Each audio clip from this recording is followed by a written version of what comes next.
하나님의 인내를 시험하지 말라. 로마서 9장 22절로 29절의 말씀을 선포하겠습니다. 하나님의 인내를 시험하지 마라. 하나님은 인내하시는 분입니다. 하나님은 악을 결코 그냥 두고 보지는 아니하시는 분이십니다.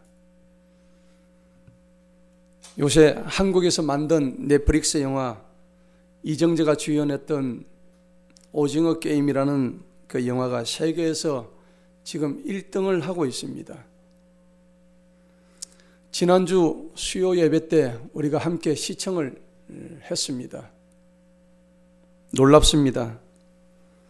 한국의 그 K-드라마가 이렇게 인기가 있어서 한류가 전 세계를 지금 휩쓸고 있으니 한편으로는 한국인으로서 참 자랑스럽고 좋기도 합니다. 한국의 문화가 전 세계를 휩쓸고 있다는 점에서 참 한국인이 자랑스럽죠. 그리고 지금 전 세계가 한국 드라마 오징어 게임을 따라서 난리가 나서 그 게임을 지금 따라하고 있답니다. 그런데 저 오징어 게임에서 우리가 장면을 보게 되면 사람을 마치 벌레 죽이듯이 총으로 막 쏴 죽이는데 피가 튀깁니다. 잔인합니다. 그 사람 속에 숨어있는 이 잔인함이란 게 얼마나 무서운가. 그리고 그 잔인함을 통해서 우리 미래 세대의 아이들이 저 드라마를 보고 그대로 따라하지 않을까. 너무나 폭력성에 노출되어 있어서 걱정스럽기도 합니다. 이 드라마는 오래전부터 이미 전 세계적으로 이 코로나 사태라는 것이 이미 기획되어 있는 시나리오였죠. 그런데 이런 코로나 방역 사태를 통해서 전 세계 사람들을 컨트롤을 합니다. 통제를 하게 됩니다. 그래서 이 장기간 전염병 사태를 통해서 경제를 중산층을 무너뜨리고 경제가 망가지게 되어 있습니다. 경기가 불황이 와서 직장인들이 전부 다 실업 사태가 나고, 그리고 중산층을 자처하던 자영업자들이 거의 다 몰락해버리고 말았습니다. 그러니까 빚더미 속에서 중산층이 우르르 무너져서 온 사회가 우울한 사회로 지금 올랐는데, OECD 국가 중에서 엊그제 발표 보니까 한국이 우울증이 33%로 1위를 하고 있더라고요. 놀랍습니다. 이 오징어 게임의 내용에 보면 무궁화 꽃이 피었습니다. 또 구슬치기, 줄다리기, 이런 게임이 5가지 게임이 있는데 456명이 456억 원이라는 돈을 놓고 게임을 하는데 탈락하면 전부 다 쏴서 죽여버립니다. 게임이 아니죠. 그냥 천진난만한 동심의 세계에서 구슬치기 하고 놀던 그런 게임이 아닙니다. 사람을 죽이는 게임입니다. 최종적으로 한 사람만이 저 456억 원을 다 가져가게 되어 있는 그런 게임인데, 저기서 상징하는 코드가 뭐냐? 한 사람만 살아남고 모든 사람은 다 죽는다는 얘기입니다.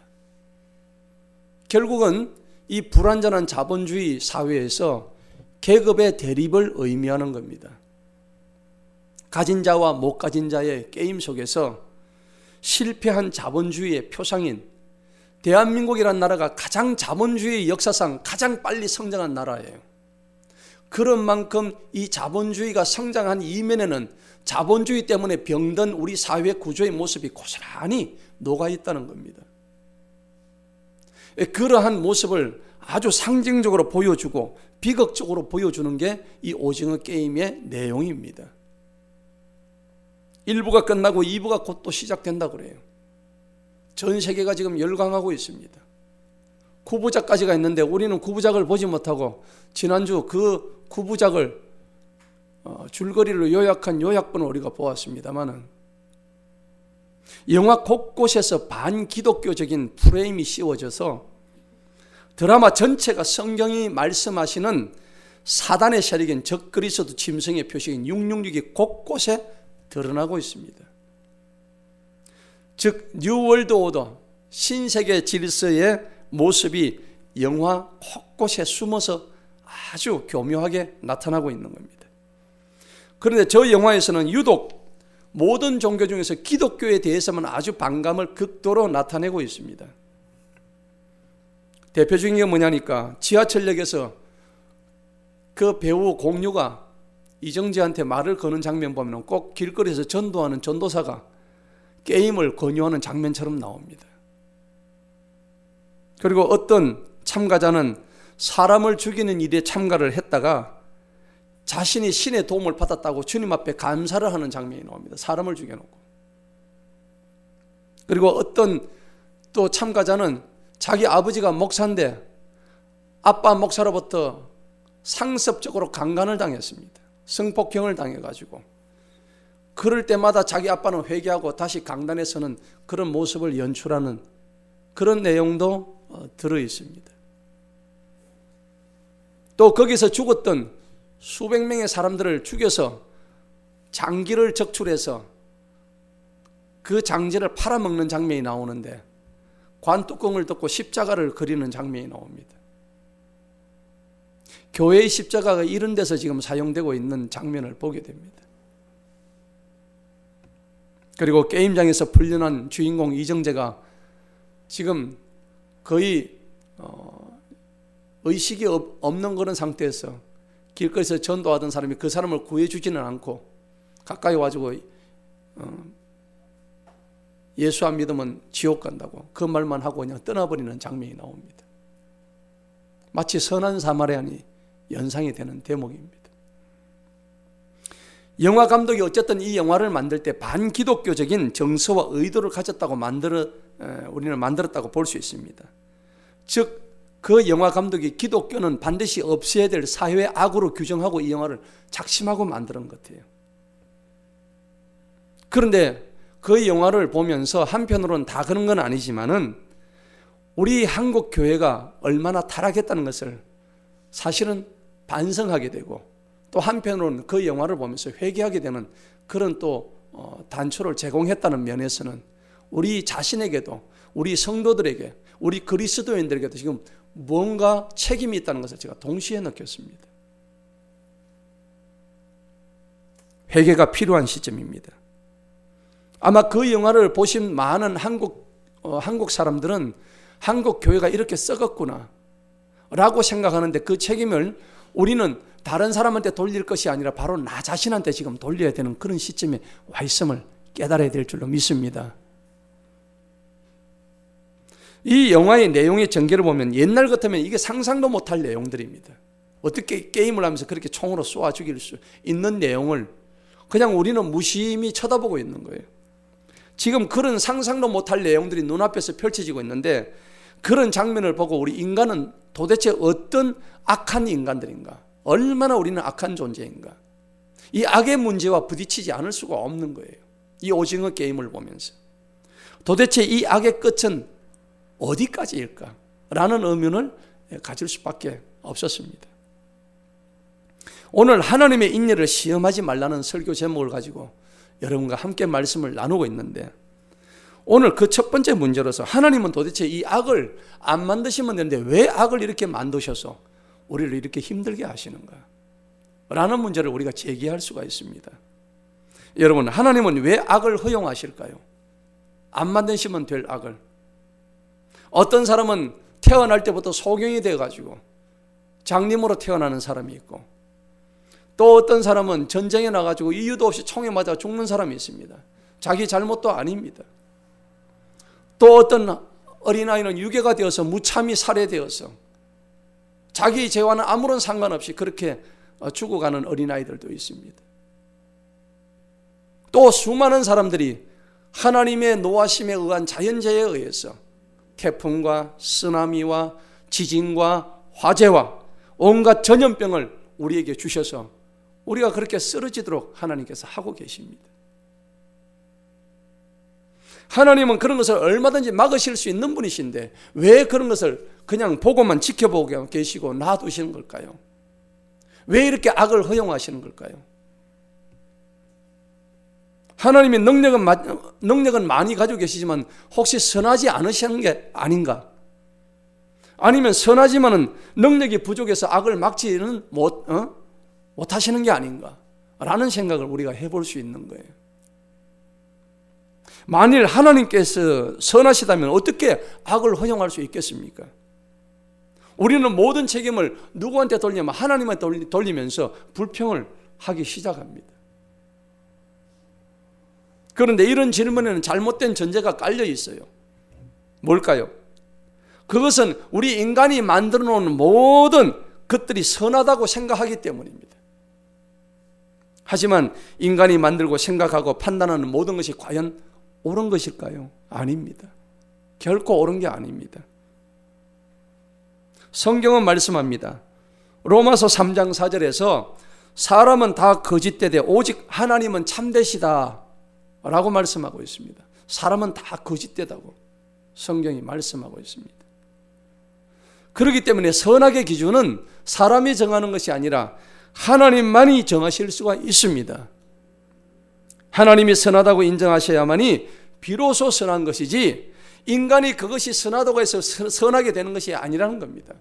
우리는 누굴 보고 저 사람 선하다 그러는데 그 선함의 기준과 하나님이 바라보시는 선함의 기준은 명백하게 다르다는 사실입니다. 첫 인간인 아담과 하와는 선하게 창조되었지만 완벽한 존재는 아니었습니다. 왜냐하면 하나님께서 우리에게 자유의지를 주셨어요. 우리가 로봇이 아니기 때문에 자유의지를 받은 그 인간이 선 대신 악을 선택해 버렸습니다. 하나님께서 하지 말라고 했던 일들을 해버리고 말았다는 얘기입니다. 그 이유로 인해서 모든 사람이 죄 아래 놓이게 된 것이에요. 그래서 죄를 따라서 살게 되었던 겁니다. 4세기 때 고백록을 썼던 저 유명한 신학자 어거스틴이라는 사람이 있습니다. 그런데 이 어거스틴이 하나님은 우리 인간에게 좋은 자유의지를 주셨다고 얘기했습니다. 우리 인간은 이성을 가지고 있기 때문에 도덕적으로 스스로 좋은 것을 선택할 수 있다고 믿었습니다. 그래서 하나님이 계명을 따라서 10계명을 따라서 좋은 것을 선택할 자유가 있는 거예요. 그런데 이 자유의지를 인간이 잘못 활용해서 잘못 사용해서 악을 선택하고 말았던 거예요. 그래서 거짓말하고 도둑질을 하고 남에게 피해를 주고 그리고 하나님을 배반하고 살인하고 미워하고 시기하고 질투하는 일들을 끊임없이 하게 되었습니다. 그러니까 이 어거스틴은 하나님이 악을 허용하시는 것이 아니라 인간 스스로가 자신이 악을 선택했다고 얘기를 하고 있습니다. 그래서 인간이 선택한 죄에 대해서는 하나님은 책임이 없으시다 라고 얘기했습니다. 이 말이 어느 정도 저는 이해가 갑니다. 그러므로 하나님이 악을 허용한다 생각하지 말고 우리가 지었던 그 죄악을 용서해달라고 하나님한테 긍휼을 베풀어 달라고 하나님에게 간청을 해야 합니다. 그래서 시편 51편 1절에 하나님이여 주의 인자를 따라 내게 은혜를 베푸시며 주님의 많은 긍휼을 따라 내 죄악을 지워주옵소서 라고 다윗은 고백을 하고 있습니다. 오늘 이 두 번째, 하나님은 그러면 악에 대해서 어디까지 인내하시는가 하는 문제에 대해서 우리가 살펴보아야 합니다. 오늘 우리가 본문 말씀을 로마서 9장을 보게 되는데 한번 보시기 바랍니다. 로마서 9장에 보면은 22절부터 29절의 말씀이 나오는데 그릇들이 두 가지가 나와요. 하나는 진노의 그릇들이고 하나는 긍휼의 그릇들입니다. 22절을 한번 보시도록 하겠습니다. 만일 하나님께서 자신의 진노를 보이시고 자신의 권능을 알게 하시려고 멸망시키기로 된 진노의 그릇들 이렇게 했습니다. 우리는 원래 멸망시키기로 되어 있는 진노의 그릇들이라는 겁니다. 우리는 원래 멸망받았어야 할 존재라는 겁니다. 그런데 하나님께서 뭘로 인내하십니까? 오래 참으심으로 인내한다고 오늘 본문 말씀에 나와 있는 거예요. 하나님이 인내하실 분입니다. 그런데 23절을 보게 되면 또 우리는 어떤 그릇이냐? 읽어봅니다. 다 같이 시작. 또한 영광에 이르도록 미리 예비하신 긍휼의 그릇들에게 자신의 영광의 풍성함을 알리시고자 하셨다면 어찌하겠느냐. 아멘. 자, 22절에는 진노의 그릇들이라고 했는데 23절에는 무슨 그릇입니까? 긍휼의 그릇들이라고. 그릇이 두 개가 나와요.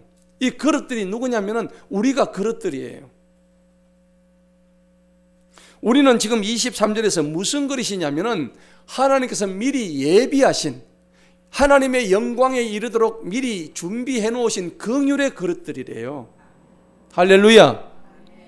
그래서 하나님의 영광의 풍성함이 얼마나 크다는 것을 세상에 널리 알리고자 쓰시고자 선택한 그릇이 바로 누구예요? 우리라는 겁니다. 그래서 22절에서는 진노의 그릇들이지만은 23절에서는 긍휼의 그릇들이다. 그런데 긍휼의 그릇들이 누구냐? 24절에 정답이 나오죠. 24절에 보니까 이 긍휼의 그릇들은 바로 누구예요? 우리라고 말씀하고 있습니다. 이 우리가 누구냐? 예수 믿고 구원받은 우리인 줄 믿습니다. 할렐루야. 얼마나 감사한 일입니까? 우리가 비록 진노의 대상이었을지라도 이제는 긍휼을 베푸시는 하나님의 품속에 있다는 것을 우리가 알고 감사해야 됩니다. 하나님의 진노하심은 우리의 자유의지를 잘못 사용함에 따른 결과입니다. 하나님께서 왜 진노하실까요? 하나님이 우리가 로봇이 아닌 이상, 여러분 만약에 생각해 보세요. 아빠 엄마가 아이를 사랑한다고 해서 24시간 따라다니면서 이거 해, 저거 하지 마, 이거 해, 너는 이것만 해야 돼 라고 한다면은 그 아이는 뭐가 되겠습니까? 자유의지가 없는 로봇과 같은 존재가 되는 거예요. 여러분들에게도 똑같습니다. 저와 여러분들에게도 하나님께서 너는 이것만 해, 저거 해서는 안 돼 라고 딱 못 박아 둔다면 그것은 마치 지옥과 같은 것일 거예요. 믿습니까? 그런데 하나님 우리에게 무슨 의지를 주셨어요? 자유의지를 주신 거예요. 우리는 자유로운 존재란 말입니다. 내가 이것을 할 수도 있고 안 할 수도 있고 내가 이것을 선택할 수도 있고 선택 안 할 수 있는 자유가 누구에게 있어요? 나에게 있는 거예요. 이 자유를 잘 사용하셔야 된다는 말씀입니다. 그런데 하나님께서 왜 진노하시느냐면 내가 가진 이 자유의지를 잘못 사용했기 때문에 하나님께서 뭐 하신다고요? 진노하신다는 얘기입니다. 하나님이 에덴 동산에서 우리에게 허용하신 그 자유는 무한정한 자유가 아니었습니다. 만약에 모든 것을 다 할 수 있다 그러면은 그것은 자유가 아니고 이미 방임이 되는 거예요. 아멘? 만약에 하나님께서 네가 모든 것을 다 해라 그랬으면 내가 하나님이 될 자유도 있는 거예요. 하나님 그걸 막기 위해서 동산 실과에 나무를 하나 두시고 그 열매만큼은 따먹지 말라라고 말씀하신 거예요. 단 하나의 조건이었습니다. 다른 것을 다 함에도 불구하고 다 만족함에도 불구하고 이것마저 내가 한번 해봐야 되겠다고는 그 인간의 교만함, 그 인간의 죄스러움 때문에 그 동산의 실과를 따먹지 않고서는 안 되는 인간의 죄성이 그 속에서 드러나는 거예요. 우리가 하나님 앞에서 계속해서 악을 저지를 경우에는 하나님은 그 악을 반드시 치리하십니다. 유대 왕국 때에 선지자 하박국은 이렇게 말씀하셔요. 하박국 여러분 잘 아시는 성경 말씀인데 당시 유대 왕국에 저지른 악이 하늘을 찌릅니다. 그런데 하나님은 이 유다 왕국을 멸망시키기 위해서 또 다른 큰 악을 준비하고 계셨습니다. 그 나라가 바로 바벨론이었습니다. 하나님은 유다 왕국을 바벨론이라는 거대한 악을 통해서 유다 왕국을 쳐버리십니다. 그래서 BC 586년에 유다 왕국이 완전히 바벨론에 의해서 멸망되어 버립니다. 하박국 2장에 보니까는 하박국 선지자가 1장에서 호소를 합니다. 하나님, 저 유다 왕국이 저렇게 악을 저지르는데 왜 하나님은 가만히 계십니까? 왜 저렇게 잠잠히 계십니까? 하나님 살아 계십니까? 라고 얘기하는데 하박국 2장에 가게 되면 하나님이 이렇게 말씀하십니다. 하박국에게 이 묵시는 정한 때가 있는데 그 종말이 반드시 속히 이럴 것이다. 이렇게 말씀하십니다. 비록 더딜지라도 지체되지 않고 반드시 응할 것이라고 하박국 2장에서 명백히 말씀하고 있다는 사실입니다.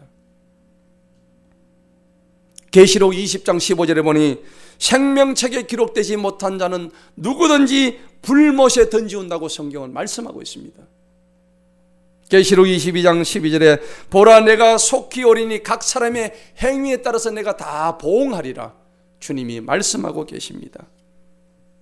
하나님께서는 이 유다 백성, 자신의 백성들입니다. 사랑하는 자신의 백성들이 그렇게 어긋나고 악을 행한다는 것을 알고 계실 때에 그들을 징계하기 위해서 거대한 악의 또 다른 큰 악의 세력인 바벨론을 예비하고 계셨다는 것입니다. 여러분, 우리의 현실을 한번 바라봅시다. 지금 대한민국에 놓여져 있는 현실이 어떻습니까? 우리는 지금 종전이 된 게 아니에요. 휴전된 상태입니다. 종전된 게 아니라 우리는 지금 전쟁 중이에요. 남한과 북한은 지금 휴전 상태예요. 그러면은 하나님께서 저 북한 김정은 저 체제를 왜 3대까지 김일성, 김정일이, 김정은까지 왜 3대까지 무려 70년 동안을 저렇게 저 북한 땅에 강력하게 핵을 개발해 가지고 저렇게 서시고 있을까요? 하나님이 잠잠히 계시는 이유가 뭘까요? 하나님은 회개하지 않은 이 남한의 하나님의 백성들을 향한 징계 경고를 소리를 지금 오늘 들려주고 계신 것입니다. 하나님은 인생의 징계의 막대기를 쓰셔서 우리에게 경고를 하고 계시는 거예요. 하나님의 자녀가 악을 행할 때 더 큰 악을 쓰셔서 깨닫게 하시는 것이 하나님의 뜻이라는 것을 우리는 성경의 말씀을 통해서 알 수가 있는 거예요. 진노의 그릇들은 멸망당할 자들에게 오래 참으시는 하나님의 계획과 인자와 자비를 베푸시는 긍휼의 대상인 우리가 바로 긍휼의 그릇들인 것입니다. 그런데 24절을 보시겠습니다. 이 긍휼의 그릇들은 바로 우리라고 했습니다. 우리는 누구냐? 곧 그분께서 유대인들 중에서 뿐만 아니라 이방인들 중에서도 부르신 자들이다. 우리는 이방인이었습니다.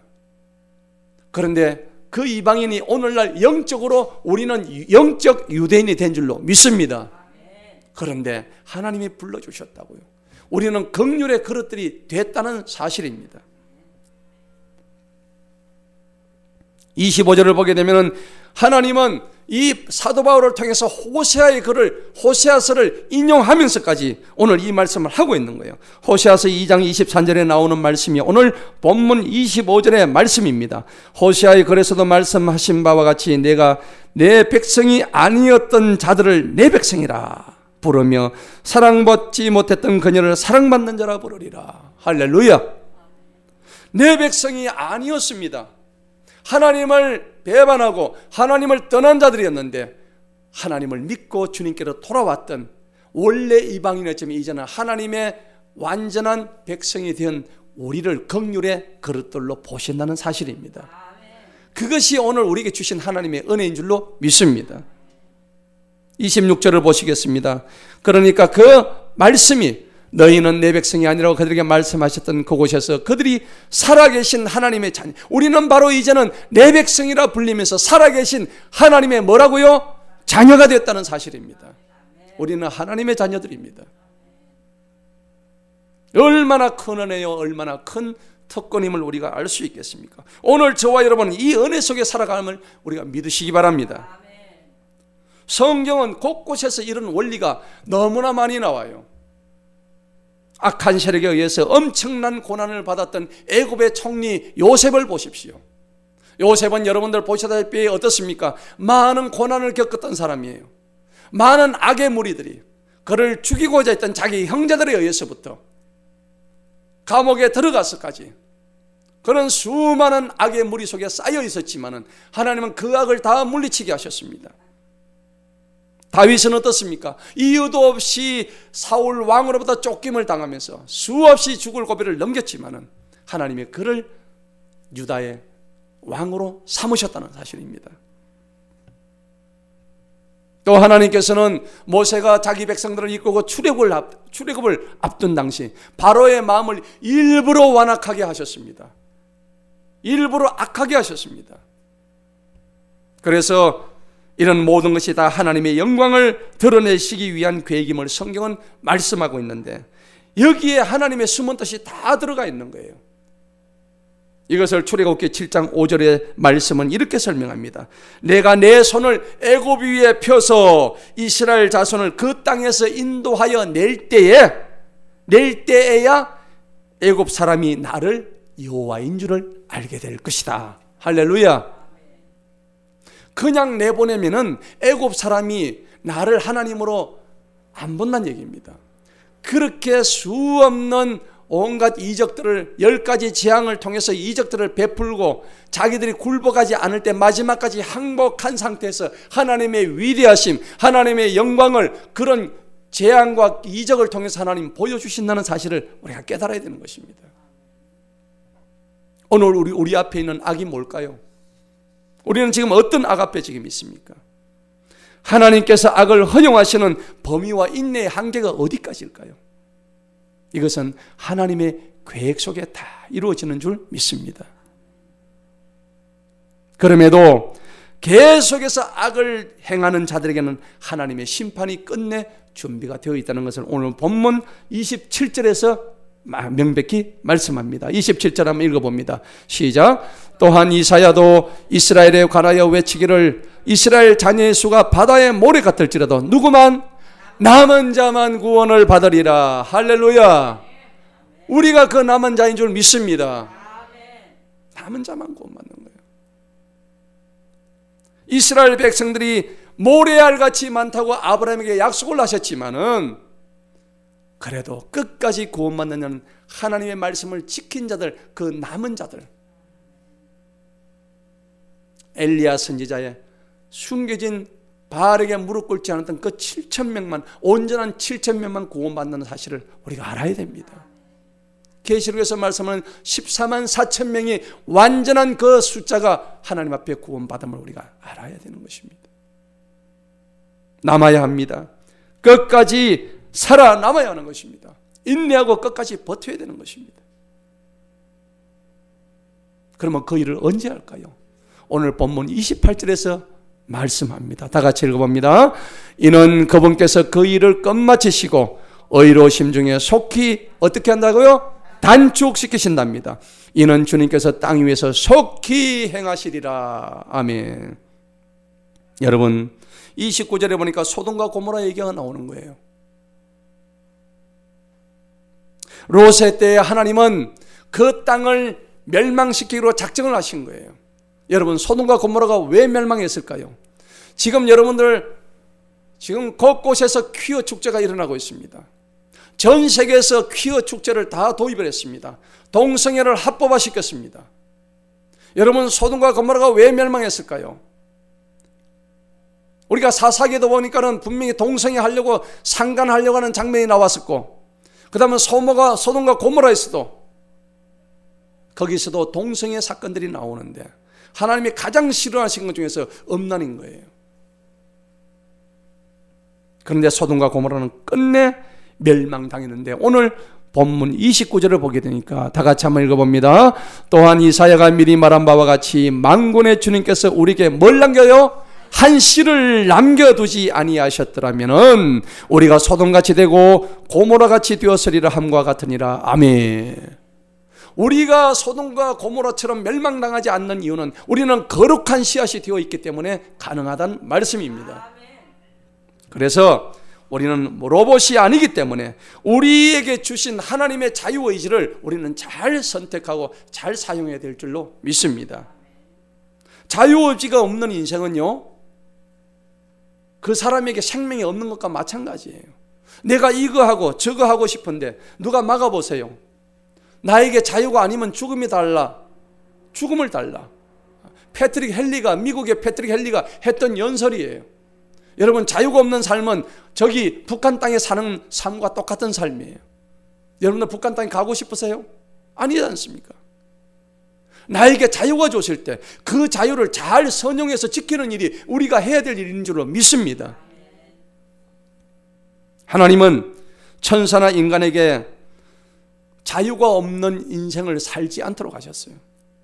하나님은 전지전능하시기 때문에 마음만 먹으면 모든 것을 다 미리 알 수 있습니다. 하나님은 하나님의 모습대로 우리 인간을 하나님의 형상대로 창조하셨어요.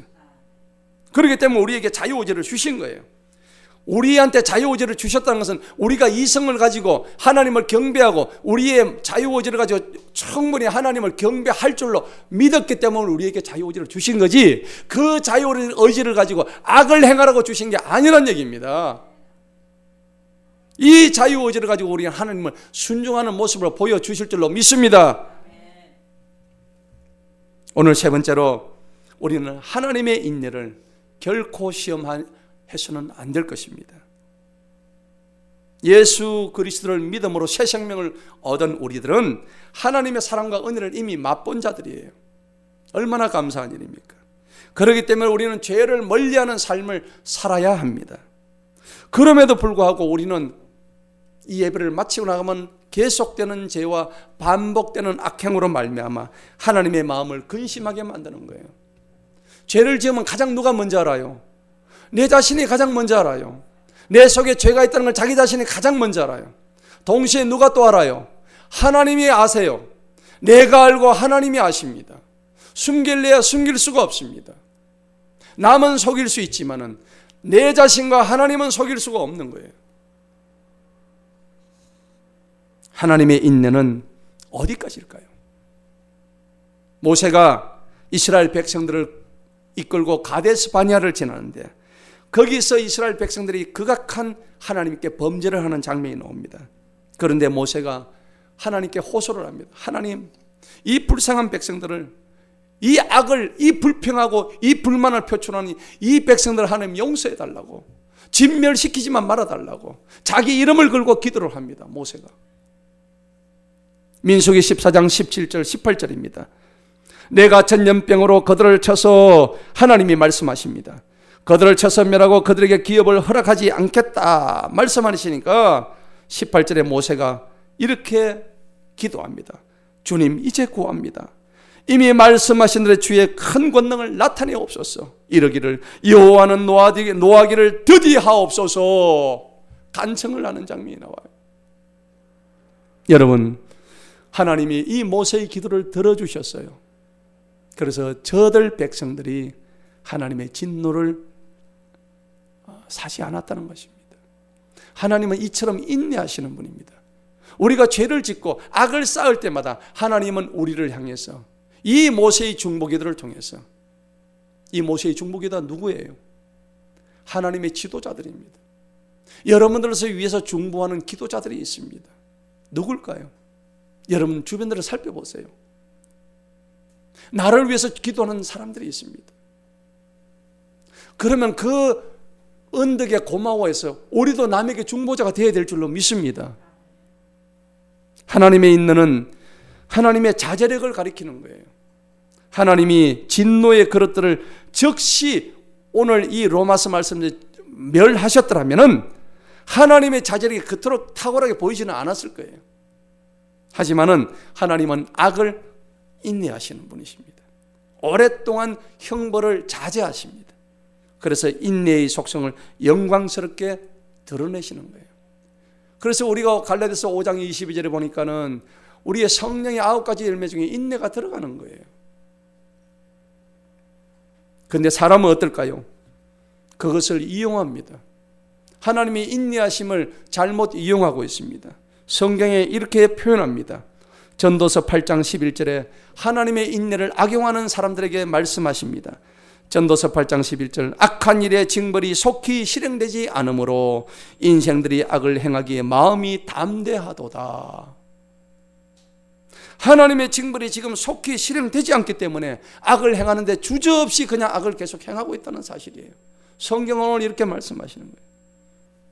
악인들은 하나님의 인내를 곡해하지만 거듭난 영혼은 그것을 귀히 여기며 하나님을 우러러보는 것입니다.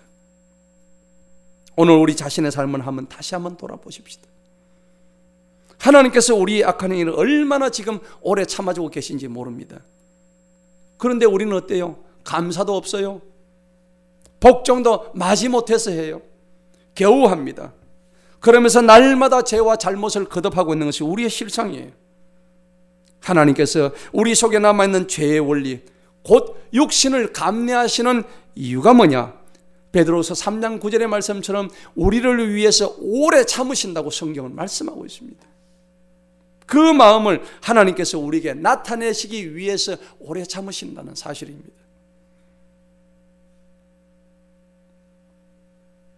하나님은 악인들의 많은 죄에도 불구하고 지금도 여전히 오래 참고 계셔요. 그런데 하나님이 무한히 오래 참으시는 분은 결코 아니십니다. 신명기 6장 16절에 이스라엘 백성들이 출애굽을 하면서 물이 없다고 모세에게 심한 불평을 합니다. 또 그때 모세가 백성들에게 얘기합니다. 출애굽 17장 이전에 백성이 모세와 다투어 가로되 우리에게 물을 주어서 좀 마시게 해라. 모세가 그들에게 이르되 너희가 어찌하여 나와 다투느냐? 너희가 어찌하여 여호와를 시험하느냐? 하나님을 시험하지 마시기 바랍니다. 이것은 반드시 하나님 앞에 죄가 됨을 알아야 됩니다. 에스겔서 33장 19절에 만일 악인이 돌이켜 그 악에서 떠나서 법과 하나님의 뜻대로 행하면 그가 그로 인하여 반드시 살게 될 것이다. 할렐루야. 우리는 죄인이라도 그 죄를 청산하고 돌아와서 주 안에서 결단하고 바르게 살아간다면 결코 죽지 않고 살게 됨을 기억하시기 바랍니다. 하나님의 인내의 끝에는 반드시 징계와 심판이 있습니다. 오늘 네 번째 결론의 말씀인데, 하나님은 종국적으로 우리를 심판하는 심판자십니다. 그리고 이 땅은 계시록에 보면 반드시 이 땅은 종말이 있다고 했습니다. 알파와 오메가 되신 우리 주 여호와 하나님의 모든 뜻들이 우리의 삶을 다 에워싸고 있습니다. 아직도 자기 자신을 믿고 살아가는 이들이 있다면 자신의 연약함을 인정하십시오. 나의 한계를 주님 앞에 고백하십시오. 주께로 돌아오시기 바랍니다.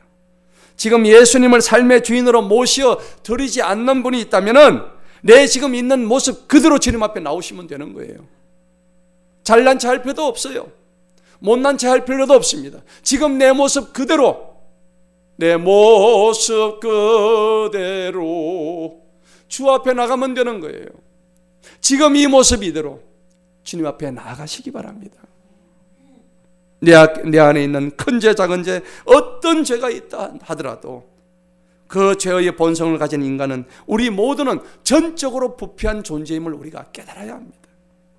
이 사실을 깨달을 때 우리의 모든 죄를 사실 능력 가지신 예수님 앞에 우리 이 죄가 깨끗하게 사함됨을 믿으시기 바랍니다. 오늘 우리는 자기 뜻대로 살아갔던 과거의 삶을 회개하시기 바랍니다. 하나님은 죄인들이 예수님의 십자가의 보혈로 깨끗하게 됨을 원하고 계십니다. 내 삶의 주인이 나였어요. 하나님이 아니었습니다. 내 마음의 중심에 예수 그리스도를 영접하기를 이 시간 강력히 기원합니다. 우리는 먼저 믿은 주의 자녀들로 성령님의 도움으로 경건 생활에 힘쓰고 그리고 삶의 아름다운 의의 열매가 주렁주렁 열리는 그러한 백성들이 되어야 할 것입니다. 로마서 12장 2절에 너희는 이 세대를 본받지 마라. 오직 마음을 새롭게 해라. 변화를 받으라. 하나님의 선하시고 기뻐하시고 온전한 뜻이 무엇인지 너희들은 영적으로 분별하는 삶을 살아라. 성경은 말씀하고 있습니다. 그런데 우리는 아직도 남을 탓하고 있습니다. 내 자신 안에 이렇게 더러운 것이 있다는 것을 알지를 못해요. 누가복음 13장에 보면은 실로암 망대가 무너지는 장면에서 18명의 그 아까운 목숨이 죽어갑니다. 그런데 그 장면에서 유대인들은 저 사람들이 죄가 있어서 죽지 않았느냐, 그 당시 로마의 관원들이 엄청난 죄가 있었기 때문에 저 사람들이 죽은 것이 아니냐라고 예수님한테 얘기를 하니까 예수님은 그 사람의 죄가 문제가 네 죄가 더 크다고 예수님께서 말씀하십니다. 그러면서 예수님이 하시는 말씀이 너희들도 회개하지 않으면 이와 같이 망하리라 라고 말씀하시는 겁니다. 예수님의 관심은 죽은 자들에게 있는 것이 아니라 살아있는 유대인들에게, 회개하지 아니하는 유대인들에게 있었다는 사실입니다. 여러분, 회개가 무엇일까요? 회개란 건 딴 게 아닙니다. 자신의 죄의 성품에 따라 살던 그 길을 떠나는 것입니다. 그리고 가던 길을 돌이키는 것입니다. 내가 지금 살고 있는 인생이 잘못되었다는 것을 인정하는 것입니다. 감정적으로 뉘우치는 것을 얘기하는 게 아닙니다. 내가 죄가 있다고 인정하는 자백과도 다른 것입니다. 그런 자백만 하는 것이 회개가 아닙니다. 당시 유대인들은 자신들이 율법을 지키고 이방인들과는 다르게 하나님을 잘 내가 섬기고 있다고 착각을 했습니다. 예수님은 이런 점을 아주 신랄하게 지적을 하셨어요. 외식하고 위선으로 자신들을 포장했던 그 유대인들이 주님 앞으로 회개하고 돌아오기를 예수님은 바라셨다는 겁니다. 우리의 관심도 사람들의 영혼 구원에 있었으면 좋겠습니다. 여러분, 이제 우리가 결실의 계절을 맞이하여 많은 자들을 복음의 자리로 초대하시기 바랍니다. 누구를 만나도 그 사람이 예수님을 마음에 영접하고 구원받도록 도움을 줘야 합니다. 그게 우리가 해야 될 일인 줄로 믿습니다. 그게 예수님의 마음이에요. 예수님은 무화과 나무의 비유를 들어서 또 이렇게 말씀하셨어요. 포도원에 무화과 나무를 심었는데 열매를 맺을 수가 없어요. 그래서 포도원 주인은 하나님을 비유하고 그 과수원 지기는 예수님을 비유한다고 하는데, 무화과는 이스라엘 민족을 우리가 흔히 비유한다고 말씀하죠. 주인이 와서 3년 동안 무화과 나무에서 열매를 구했는데 얻지를 못했어요. 3년 동안 했는데도. 이것은 나무 심은 지가 아니라 나무가 열매를 맺히는 때가 지났는데도 3년 동안 열매를 못 맺은 거예요. 이 말이 무슨 말이냐? 이스라엘 민족이 하나님께 돌아올 때가 지났는데도 아직까지 회개 열매를 맺을 수가 없었다는 얘기입니다. 이제는 땅만 버리는 게 아닙니다. 그래서 주인이 얘기합니다. 도끼를 가져와라. 3년 동안이나 열매를 맺지 못한 저 썩어 빠진 나무들 내가 도끼로 밑둥을 쳐가지고 잘라서 불로 태워버리리라. 여러분, 우리는 열매 맺지 못하는 썩은 나무가 되어서는 안 되는 것입니다. 그런데 가수원지기가 간구합니다. 주인이시여, 금년에는 한 번 더 봐주십시오. 내가 그 밑을 파고 거름을 줘가지고 만약에 열매가 맺히면은 놔두는데 만약에 열매 안 맺히면 완전히 와서 도끼로 찍어버리십시오. 그렇게 얘기합니다. 1년만 시간을 더 주십시오. 그렇게 얘기하니까 그렇게 해라.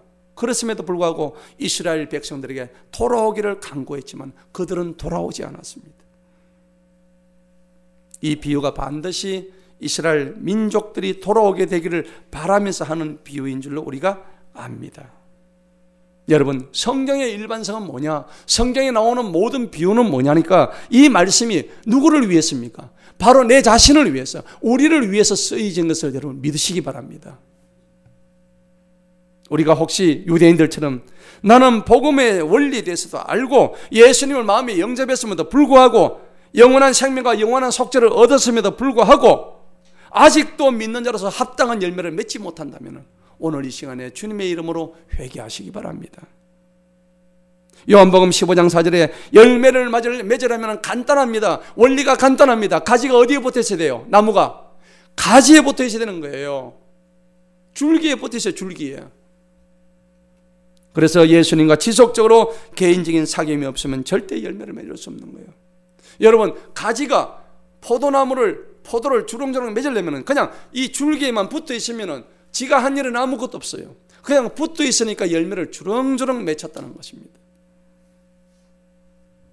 여러분, 그것이 바로 뭘까요? 우리 신앙생활에서 하나님한테 붙어서 하나님의 신령한 말씀과 하나님으로부터 거룩한 교제의 시간을 가지는 기도를 통해서만이 하나님한테 붙어 있을 수 있는 조건이 되는 것입니다. 할렐루야. 그래야 우리의 인격이 예수님을 닮아갈 수 있는 거예요. 그래야 우리를 통해서 복음이 다른 사람에게 전해질 수 있는 거예요. 내가 죽어야 되는 거예요. 예수님께서 내 마음의 주인이 되어 있지 않으면 인격 변화나 복음 전파의 기적이 절대 일어나지 않습니다. 1887년에 우리 조선반도에 한 소년이 태어났어요. 이 소년의 이름은 김익두였습니다. 이 사람이 청년 때 얼마나 깡패짓을 많이 했는지, 김익두가 시골 장터에 가면은 전부 기믹도를 보면 그냥 도망을 갔어요. 가는 곳마다 좌판을 뒤엎어버리고 술을 마시고 깡패짓을 하고 전국적으로 기믹도를 당할 사람이 없는 거예요. 그런데 이 사람이 어느 날 예수를 믿게 됐어요. 상상치도 못할 변화가 일어난 겁니다. 그가 예수를 믿고 인격이 변화돼 가지고 어느 날 시장에 나타났습니다. 나타나기 전에 부고장을 돌렸습니다.